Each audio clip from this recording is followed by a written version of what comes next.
Hello दोस्तों, तो आज हम बात करेंगे यूपीएससी आईएएस मेंस जो कि अभी 18 सितंबर को हुआ था। उसके जीएस पेपर 4 जिसको कि हम एथिक्स का पेपर कहते हैं, उसकी क्वेश्चंस की हम यहाँ चर्चा करेंगे कि किस टाइप के क्वेश्चन इस बार यूपीएससी मेंस एग्ज़ाम में पूछे गए थे। तो चलो बढ़ते देखते हैं इम्पॉर्टेंट क्वेश्चन जो यूपीएससी के द्वारा पूछे गए थे इस बार मेंस एग्जामिनेशन में।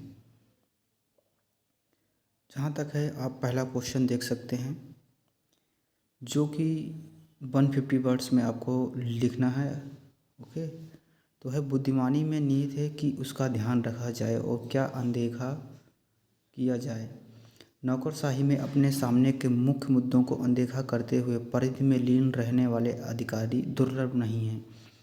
क्या आप इस बात से सहमत हैं कि प्रशासक की इस तरह की व्यस्तता प्रभावी सेवा वितरण और सुशासन की लक्ष्य प्राप्ति की प्रक्रिया में न्याय की विडंबना है? विश्लेषणात्मक मूल्यांकन कीजिए। इसलिए मेरा क्वेश्चन है वो विजडम और नॉलेज के अलावा कुछ और भी मतलब चीज़ें हैं जो ऑफिसर्स में होती हैं, फिर भी वो सिचुएशंस को ओवरलुक और लटका के रखते हैं। ओके, तो यही सब आपको उसके बारे में लिखना है। और do you agree that such preoccupation of an administrator lead to travesty of justice and cause of effective service delivery and good governance? आपको बताना है कि जो अधिकारियों का जो ऐसे बिहेवियर है, क्या उसकी वजह से ही सर्विसेज को सही से इम्प्लीमेंट नहीं किया जा सका है, ऐसे आपको इसके बारे में लिखना है। दूसरा क्वेश्चन है बौद्धिक दक्षता और नैतिक गुणों के अलावा सहानुभूति और करुणा कुछ अन्य महत्वपूर्ण व्यष्टिक हैं। Apart from intellectual competency and moral qualities, empathy and compassion are some of other vital attributes that facilitate civil servants to be more competent in taking crucial issue और taking critical decision। तो जो question यहाँ पे है वो यही बता रहा है कि इंटेलेक्चुअल कम्पिटेंसी और मोरल क्वालिटीज़ के अलावा एम्पैथी भी है, कंपैशन भी है, जो कुछ ऐसी वैल्यूज़ हैं जिसके हेल्प से एक सिविल सर्वेंट कुछ क्रिटिकल डिसीजन है जिनको आसानी से ले सकते हैं, या उनको उनके अगर वो वैल्यूज उनके अंदर होती हैं तो उनको कम प्रॉब्लम फेस होती है, जो डिसीजन जो बहुत ही ज़्यादा क्रिटिकल होते हैं लेने में। Read question number 2। इसका पार्ट है rule and regulation provided to all civil servant are same at there is different in performance. Positive minded officers are able to interpret rule and regulation in favor of case and achieve success, whereas negative minded officers are unable to achieve goal by interpreting the same rule and regulation discussed। Question बोल रहा है कि rules regulation जो हैं सारे civil servant जितने भी officer हैं उनके लिए सेम होते हैं, बट कुछ पॉजिटिव माइंड के ऑफिसर्स होते हैं वो बहुत अच्छा वर्क करते हैं, वहीं कुछ नेगेटिव माइंड के ऑफिसर्स होते हैं उनकी परफॉर्मेंस बहुत ही बुरी घटिया होती है। आपको इस बारे में डिस्कस करना है। दूसरा स्टेटमेंट है it is believe that adherence to ethics in human action would ensure in smooth functioning of an organisation system. If so what does ethics to promote in human life? How do ethical values assist in resolution of conflict face by him day by day functioning? इसमें यही है कि जो human values होती हैं, ऐसा माना जाता है कि उनकी वजह से कोई भी ऑर्गेनाइजेशन होता है, अगर उसमें ह्यूमन वैल्यूज होती हैं वो कुछ ज़्यादा ही स्मूथ फंक्शन करता है। तो आपको बताना है कि ह्यूमन वैल्यूज़ जो हैं, इथिकल वैल्यूज़ हैं, वो कैसे किसी भी कॉन्फ्लिक्ट को में बाहर आने में हेल्पफुल होती हैं, और डे बाय डे फंक्शनिंग को कैसे वो स्मूथ बनाती हैं। आपको इथिकल वैल्यूज़ के बारे में लिखना है।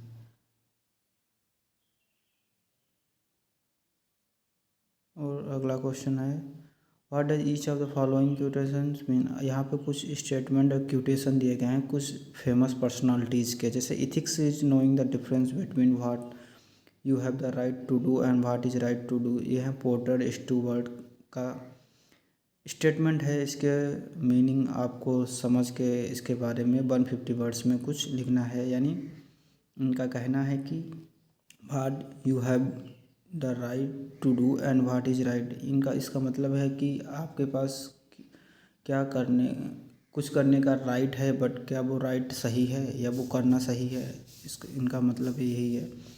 दूसरा स्टेटमेंट है वो APJ अब्दुल कलाम का है। If a country is to be corruption free and become a nation of beautiful mind, I strongly feel that there are three key societal members who can make a difference, they are father, mother and teacher. APJ Abdul Kalam जो कि हम सब जानते हैं good personality थे, तो उनका कहना है कि हमको अगर यदि हम लोगों को अपने देश को करप्शन फ्री बनाना है तो जो सबसे मोस्ट इम्पॉर्टेंट कोई 3 पर्सन है वो इसमें चेंज ला सकते हैं, वो हैं फादर, मदर एंड टीचर।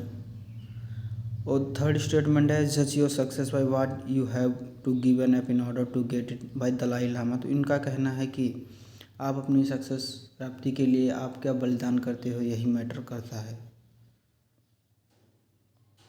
और अगला क्वेश्चन है what do you understand by term good governance. Good governance से आप क्या समझते हैं। How for recent initiative in term of e governance step taken by state have help the beneficiary, discuss with suitable example. जैसे e governance services हैं, जैसे बहुत सारी सर्विसेज हैं हम जो सिटीजन्स को उनके ऑनलाइन माध्यम से उनको प्रोवाइड कराते हैं या उनके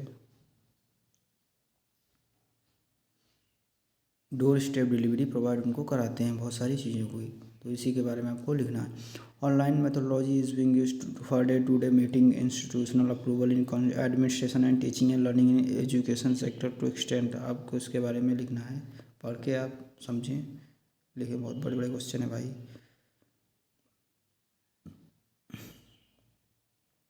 Russia and Ukraine war has been going on for last 7 months. Different countries have taken independent stand and action keeping view their own national interests. We are all aware that war has its own impact on different aspects of society, including human tragedy.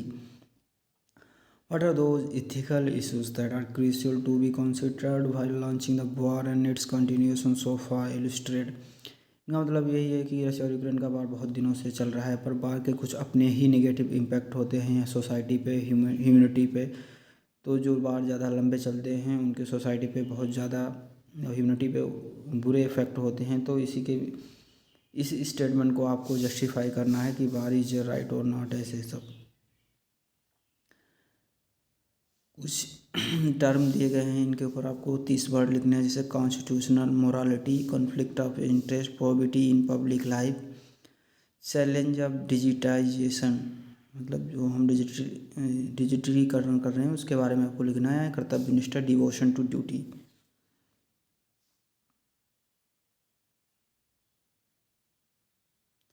चलो एक case study भी देख ही लेते हैं चलते चलते।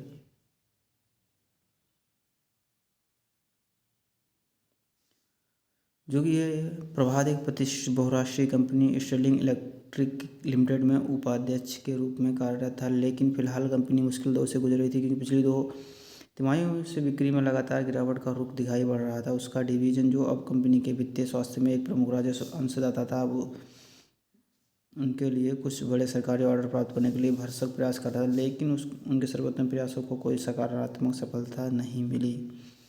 STD को पढ़िए और फाइंड आउट करिए। एथिक्स में कुछ बताने के लिए नहीं होता है, खुद का अपना ही दिमाग लगाया जाता है, तो लगाइए।